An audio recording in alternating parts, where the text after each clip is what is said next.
ಸ್ವಪ್ನವೇ ಸಾಕಾರಾದ ಹಾಗೆ ನೀನಿರಲು ಜೊತೆಯಲ್ಲೇ ನೀನೊಮ್ಮೆ ಆಲಿಸು ಮನದ ಕಿರುದನಿ ಸದ್ದಿರದೆ ಮೂಡಿದ ಪ್ರತಿಧ್ವನಿ.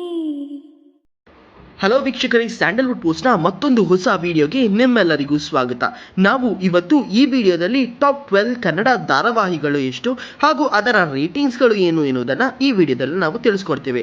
ಅಷ್ಟೇ ಅಲ್ಲದೆ ಹೋದ ವಾರ ಯುಗಾದಿ ವಾರ ಆಗಿತ್ತು. ವಿಶೇಷ ಕಾರ್ಯಕ್ರಮಗಳಿಂದ ಟೆಲಿಪರದೆ ತುಂಬಿತ್ತು. ಈ ವಿಶೇಷ ಕಾರ್ಯಕ್ರಮಗಳ ರೇಟಿಂಗ್ಸ್ ಕೂಡ ನಾವು ಈ ವಿಡಿಯೋದಲ್ಲಿ ತಿಳಿಸ್ಕೊಡ್ತೇವೆ. ಇನ್ನು ಮುಂದಿನ ವಾರ ಕೂಡ ಈ ರೀತಿಯ TRPಯ ವಿಡಿಯೋ ನಿಮಗೆ ಬೇಕು ಅಂದರೆ ಕಮೆಂಟ್ ಸೆಕ್ಷನ್ನಲ್ಲಿ ನಮಗೆ ತಿಳಿಸಿ. ಈ ವಿಡಿಯೋವನ್ನು ಲೈಕ್ ಮಾಡಿ, ಶೇರ್ ಮಾಡಿ, ತಪ್ಪದೇ ನಮ್ಮ ಚಾನೆಲ್ ಅನ್ನು ಸಬ್ಸ್ಕ್ರೈಬ್ ಮಾಡಿ ಹಾಗೂ ಪಕ್ಕದಲ್ಲೇ ಇರುವ ಬೆಲ್ ಐಕನ್ ಕ್ಲಿಕ್ ಮಾಡುವ ಮುಖಾಂತರ ನಾವು ಹಾಕುವ ವಿಡಿಯೋಗಳ ಲೇಟೆಸ್ಟ್ ಅಪ್ಡೇಟ್ಸ್ ಪಡೆಯಿರಿ. ಟಾಪ್ 12 ಧಾರಾವಾಹಿಗಳು ಯಾವುದು ಅಂತ ತಿಳಿದುಕೊಳ್ಳೋಕ್ಕೂ ಮುಂಚೆ ಯುಗಾದಿ ವಾರದಲ್ಲಿ ವಿಶೇಷ ಕಾರ್ಯಕ್ರಮಗಳ TRP ಬಗ್ಗೆ ತಿಳಿಸ್ಕೊಡ್ತೇನೆ. ಇನ್ನು ಯುಗಾದಿಗಾಗಿ ಕಲರ್ಸ್ ಕನ್ನಡ ವಾಹಿನಿಯಲ್ಲಿ ಮಹಾಸಂಚಿಕೆಗಳು ನಡೆಯುತ್ತಿದ್ದು, ಅದರಲ್ಲಿ ಚುಕ್ಕಿತಾರೆ ಮಹಾಸಂಚಿಕೆಗೆ 2.4 ಸಿಕ್ಕಿದ್ರೆ, ಕೆಂಡಸಂಪಿಗೆ ಮಹಾಸಂಚಿಕೆಗೆ 3.5 ರೇಟಿಂಗ್ ಸಿಕ್ಕಿದೆ. ಭಾಗ್ಯಲಕ್ಷ್ಮಿ ಮಹಾಸಂಚಿಕೆಗೆ 4.9 ರೇಟಿಂಗ್ ಸಿಕ್ಕಿದೆ ಹಾಗೂ ಲಕ್ಷ್ಮೀ ಬಾರಮ್ಮದ ಮಹಾಸಂಚಿಕೆಗೆ 5.4 ರೇಟಿಂಗ್ ಸಿಕ್ಕಿದೆ. ಕಲರ್ಸ್ ಕನ್ನಡ ವಾಹಿನಿಯಲ್ಲಿ ಕಲರ್ಫುಲ್ ಯುಗಾದಿ ಇರುವ ಸ್ಪೆಷಲ್ ಪ್ರೋಗ್ರಾಮ್ ಪ್ರಸಾರ ಆಗಿತ್ತು, ಅದಕ್ಕೆ 3.2 ರೇಟಿಂಗ್ ಸಿಕ್ಕಿದೆ. ಹಾಗೂ ಸ್ಟಾರ್ ಸುವರ್ಣದಲ್ಲೂ ಕೂಡ ಸುವರ್ಣ ಸಂಭ್ರಮ ಅಂತ ಯುಗಾದಿ ಸಂಭ್ರಮ ನಡೆದಿತ್ತು, ಅದಕ್ಕೆ 1.9 ರೇಟಿಂಗ್ ಸಿಕ್ಕಿದೆ. ಇನ್ನು ಯುಗಾದಿ ವಾರದಲ್ಲಿ ಉದಯ ವಾಹಿನಿಯಲ್ಲಿ ಕ್ರಾಂತಿ ಫಿಲಂ ಟೆಲಿಕಾಸ್ಟ್ ಆಗಿತ್ತು, ಅದಕ್ಕೆ 2.6 ರೇಟಿಂಗ್ ಸಿಕ್ಕಿದೆ. ವೀಕ್ಷಕರೇ, ಇನ್ನೊಂದು ದರ್ಶನ್ನ ಫಿಲಂ ಜಿ ಕನ್ನಡ ವಾಹಿನಿಯಲ್ಲಿ ಕಟೀರ ಫಿಲಂ ಟೆಲಿಕಾಸ್ಟ್ ಆಗಿತ್ತು, ಅದಕ್ಕೆ 11.2 ರೇಟಿಂಗ್ ಸಿಕ್ಕಿದೆ. ಇದು one of the highest rated film ಆಗಿದೆ. ಇವೆಲ್ಲ ಯುಗಾದಿ ವಾರದಲ್ಲಿ ವಿಶೇಷ ಕಾರ್ಯಕ್ರಮಗಳು, ಸಿನಿಮಾಗಳ ರೇಟಿಂಗ್ಸ್ ಆಗಿದೆ.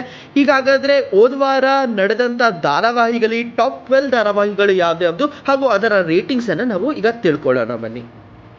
12ನೇ ಸ್ಥಾನದಲ್ಲಿ ಕಲರ್ಸ್ ಕನ್ನಡ ವಾಹಿನಿಯ ಬೃಂದಾವನ ಧಾರಾವಾಹಿಗೆ 4.2 ರೇಟಿಂಗ್ ಸಿಕ್ಕಿದ್ರೆ, 11ನೇ ಸ್ಥಾನದಲ್ಲಿ ಸ್ಟಾರ್ ಸುವರ್ಣ ವಾಹಿನಿಯ ನಿನದೇನಾ ಧಾರಾವಾಹಿಗೆ 4.3 ರೇಟಿಂಗ್ ಸಿಕ್ಕಿದೆ. ಇನ್ನು 10ನೇ ಸ್ಥಾನದಲ್ಲಿ ಕಲರ್ಸ್ ಕನ್ನಡ ವಾಹಿನಿಯ ಕರಿಮಣಿ ಧಾರಾವಾಹಿಗೆ 4.4 ರೇಟಿಂಗ್ ಸಿಕ್ಕಿದ್ರೆ, 9ನೇ ಸ್ಥಾನದಲ್ಲಿ ಶ್ರೀ ಗೌರಿ ಕಲರ್ಸ್ ಕನ್ನಡ ವಾಹಿನಿಯದ್ದು, ಅದಕ್ಕೆ 4.6 ರೇಟಿಂಗ್ ಸಿಕ್ಕಿದೆ. 8ನೇ ಸ್ಥಾನದಲ್ಲಿ ಕಲರ್ಸ್ ಕನ್ನಡ ವಾಹಿನಿಯ ಮತ್ತೊಂದು ಧಾರಾವಾಹಿಯಾದಂಥ ಭಾಗ್ಯಲಕ್ಷ್ಮಿಗೆ 4.9 ರೇಟಿಂಗ್ ಸಿಕ್ಕಿದೆ. ಹಾಗೂ 7ನೇ ಸ್ಥಾನದಲ್ಲಿ ಲಕ್ಷ್ಮೀ ಬಾರಮ್ಮ ಧಾರಾವಾಹಿ ಮತ್ತೊಮ್ಮೆ ಕಲರ್ಸ್ ಕನ್ನಡ ವಾಹಿನಿಯದ್ದು 5.1 ರೇಟಿಂಗ್ ಸಿಕ್ಕಿದೆ. ಇನ್ನು 6ನೇ ಸ್ಥಾನದಲ್ಲಿ ಅಮೃತಧಾರೆ ಧಾರಾವಾಹಿ ಜಿ ಕನ್ನಡ ವಾಹಿನಿಯದ್ದು 5.4 ರೇಟಿಂಗ್ ಸಿಕ್ಕಿದ್ರೆ, 5ನೇ ಸ್ಥಾನದಲ್ಲಿ ಜಿ ಕನ್ನಡ ವಾಹಿನಿಯ ಶ್ರಾವಣಿ ಸುಬ್ರಹ್ಮಣ್ಯ ಧಾರಾವಾಹಿಗೆ 5.8 ರೇಟಿಂಗ್ ಸಿಕ್ಕಿದೆ. ಇನ್ನು 4ನೇ ಸ್ಥಾನದಲ್ಲಿ ಜಿ ಕನ್ನಡ ವಾಹಿನಿಯ ಸೀತಾರಾಮ ಧಾರಾವಾಹಿಗೆ 6.1 ರೇಟಿಂಗ್ ಸಿಕ್ಕಿದ್ರೆ, 3ನೇ ಸ್ಥಾನದಲ್ಲಿ ಕಲರ್ಸ್ ಕನ್ನಡ ವಾಹಿನಿಯ ರಾಮಾಚಾರಿ ಧಾರಾವಾಹಿಗೆ 6.2 ರೇಟಿಂಗ್ ಸಿಕ್ಕಿದೆ.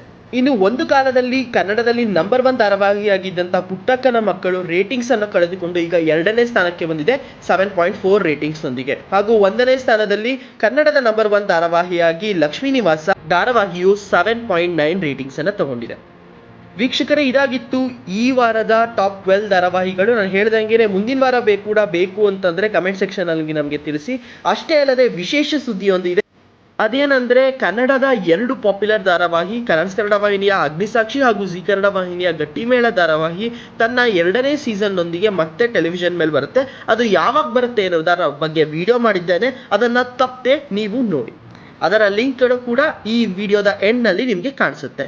ಮರೆಯದಂತ ಪ್ರಣಯ ರಾಗ ಬಾಳಲ್ಲಿ ಹಾಡಿದಂತ ಸರಸಗಾತಿ ಹೆಗೆಳತಿ ನನ್ನೊಳತಿ, ಮನದ ಮೂಲೆ ಮೂಲೆಯಲ್ಲೂ ನಿಂದೇನೆ ಹೆಜ್ಜೆ ಗುರುತು ಹೇ ವಿಲಾಸಿ ನನ್ನರಸಿ, ಕೊನೆಯ ಇರದ ಪ್ರೇಮ ರಾಶಿ ನನ್ನೆದೆಯ ಒಳಗೆ